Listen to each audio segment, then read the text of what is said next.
Kisah Kebo Iwo dan asal mula Danau Batur. Kisah Kebo Iwo konon katanya sangat berkaitan dengan asal mula Danau Batur, yang merupakan salah satu tempat wisata yang ada di Bali. Tepatnya ada di Kintamani, Bangli. Bagaimana kisah selengkapnya? Sebelumnya jangan lupa di subscribe dulu ya videonya.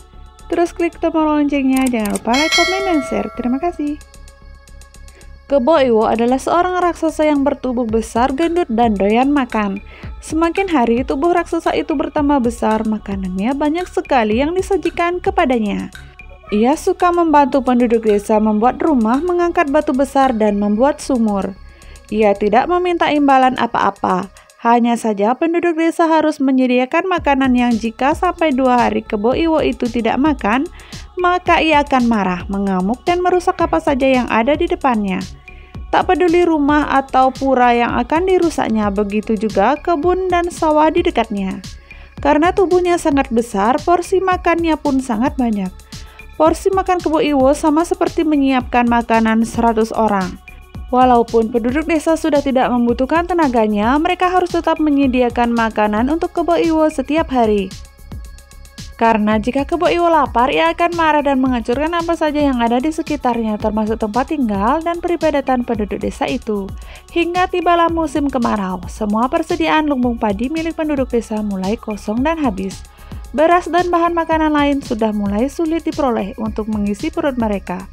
Setelah sekian lama, hujan tidak kunjung datang dan para penduduk mulai khawatir kelakuan Kebo Iwo yang akan datang mengamuk dan merusak harta benda mereka.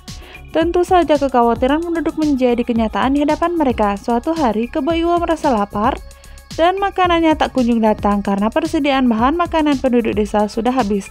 Bahkan jatah makanan mereka sendiri saja sudah benar-benar tidak tersisa sedikit pun. Kebo Iwo pun marah, mengamuk, dan menghancurkan rumah-rumah milik penduduk desa sekitar. Pura sebagai tempat ibadah juga tidak luput dari amukan raksasa Kebo Iwo. Akhirnya, mereka segera mengungsi melarikan diri ke desa tetangga.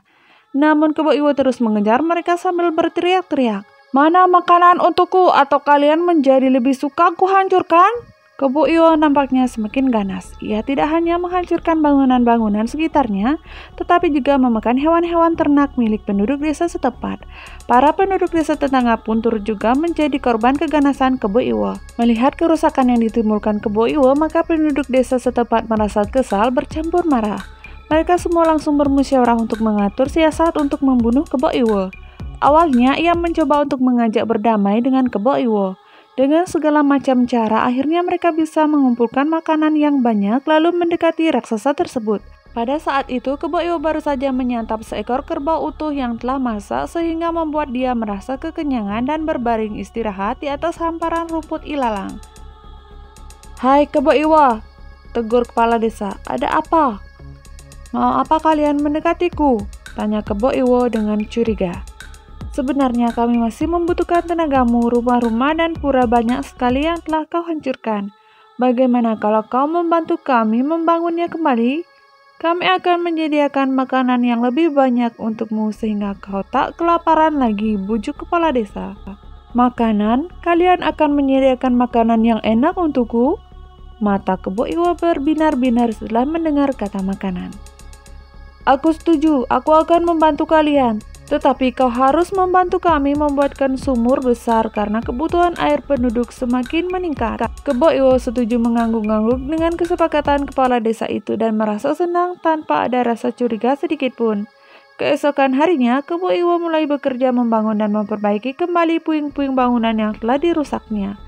Dalam waktu yang terhitung singkat, beberapa rumah pun akhirnya selesai dikerjakan oleh tangan Kebo Iwo. Sementara itu, para warga sibuk mengumpulkan batu-batu kapur sebanyak mungkin. Sesuai rencana siasat para kepala desa, Kebo Iwo merasa bingung mengapa para warga sangat banyak sekali mengumpulkan batu kapur.